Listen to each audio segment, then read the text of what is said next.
Well, YouTube, everything is froze over here this morning in South Carolina. So it looks like a good day to me to cook a catfish stew. So I think we could get out here and cook one where we'll have something of it to eat on all day to kind of keep our tummy warm. But we had a freezing rain last night and things are kind of froze up this morning. So we could do a little cooking. We can't get out and go fishing. Anyhow, stand by. We'll try to get in a cooking video. I had to be careful on these porches here this morning till things thaw up later today. I think it was only supposed to get to 41 high for the day.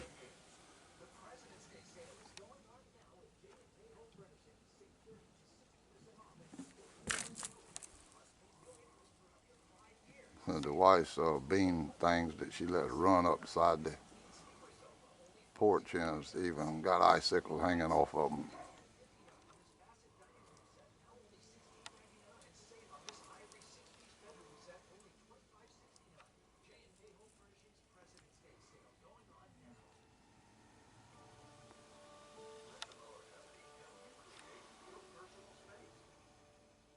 Oh well, let me get stuff straight to start trying to get ready to cook. All right, we made it outside. It's starting to thaw out here, but everything's still covered with ice. My whole table is iced up.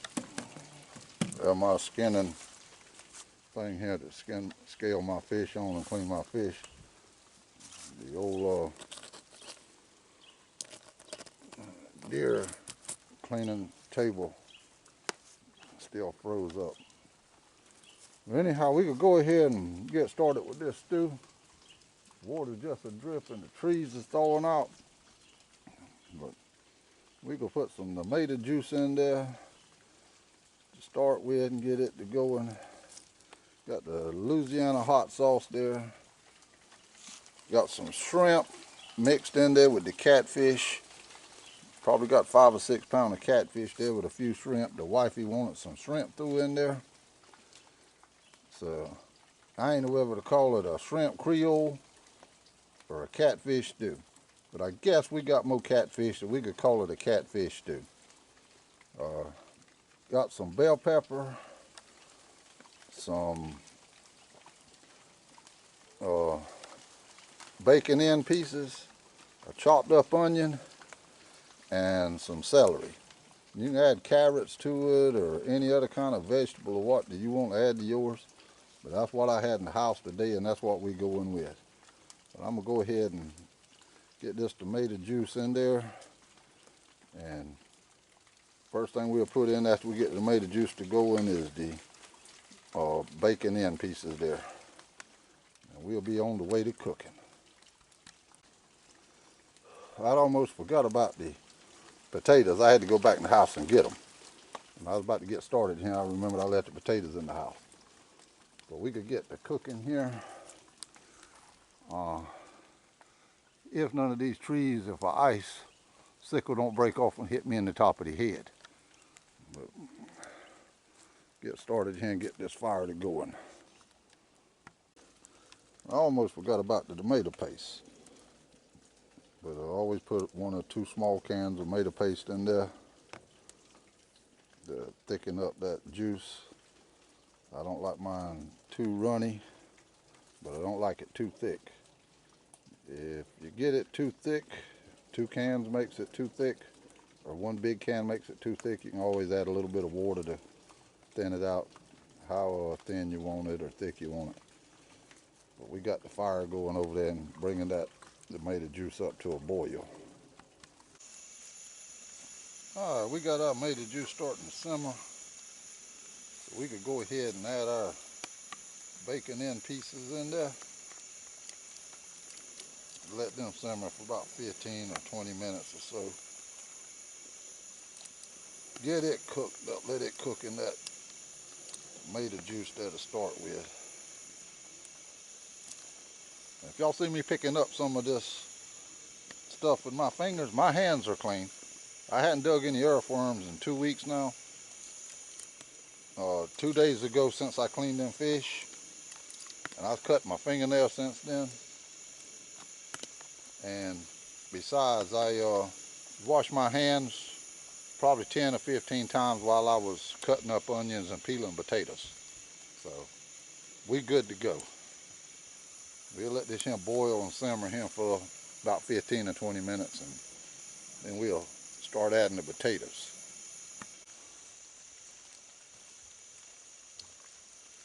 Alright, we let that simmer about 15 minutes. We could go ahead and add our potatoes in there.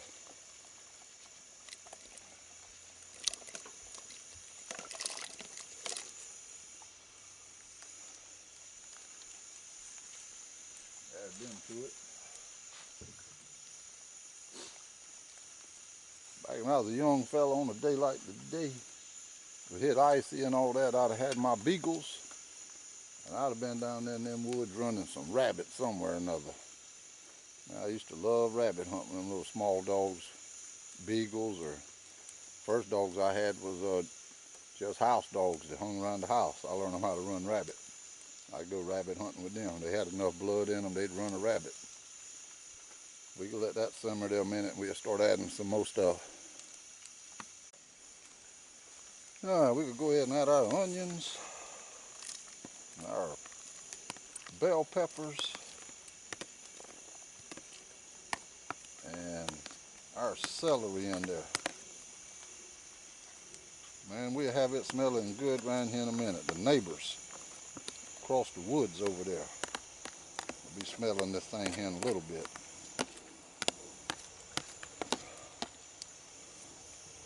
Go ahead and stir that there in good. Ooh-wee, that's gonna be some good eating right there.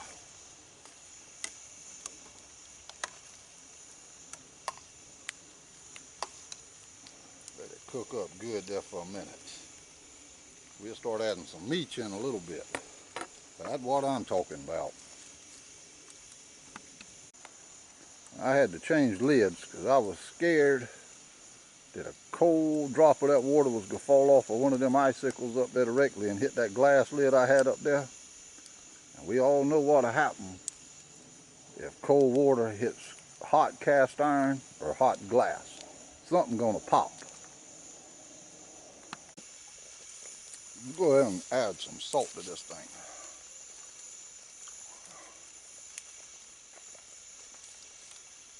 Now, I know it might have looked like a lot of salt, but it wasn't. Some black pepper.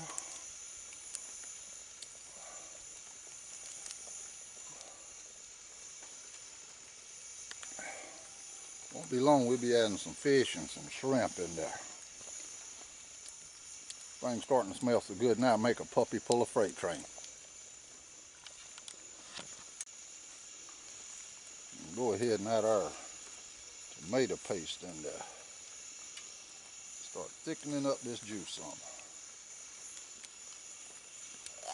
Let that tomato paste cook all through that juice. It loosens up, it'll make the juice thicker.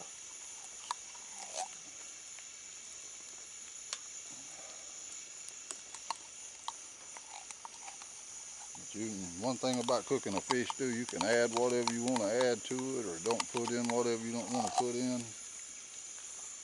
Some people just use tomato juice with no paste. Some people use tomato juice and use tomato sauce. I like to put the tomato paste in mine. All according to how you want to do it. That tomato paste will dissolve as it simmers there. Won't be too long, we'll be adding that meat directly. Alright, let's add a little bit of this Louisiana hot sauce to give it a little bit of flavor.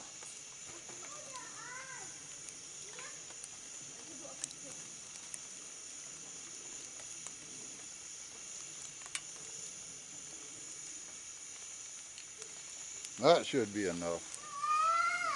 Flavor it a little bit there. Alright, now let's add some of these fish and shrimp to this thing. I think I'm gonna have way too much fish. But what we don't put in here, we'll let the wifey fry up some nuggets or something. So I got these pieces cut in 1 inch or 1/2 inch nuggets.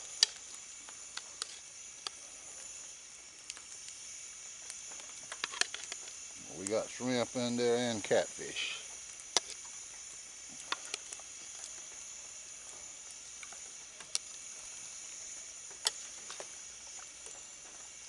So we should have a good full thing of fish too. Nobody shouldn't be wanting for no fish. This was 2 of them small catfish I caught. I think it's about two days ago. Last video I made.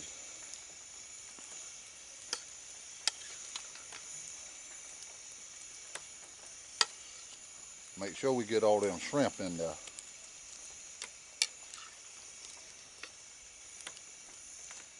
If I don't, the wifey will be on my case.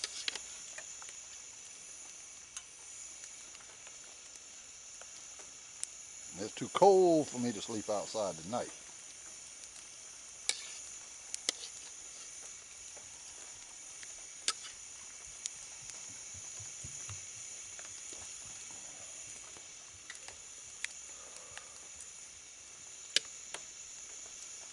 All right, we can let that there simmer a few minutes. We have to keep an eye on it, because if we don't, the fish will start coming apart if you let it boil too long. You won't hardly have no chunks of fish in there.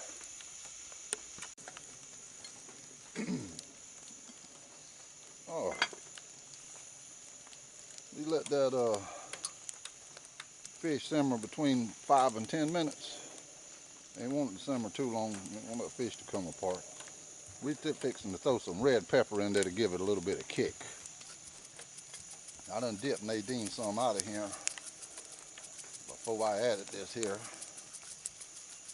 I like to give mine just a little kick, not much. But we go let that simmer there for just 1 minute. And we can fix us some rice and we'll be eating here pretty soon. Well, YouTube, we've got it cooked and we've made it inside.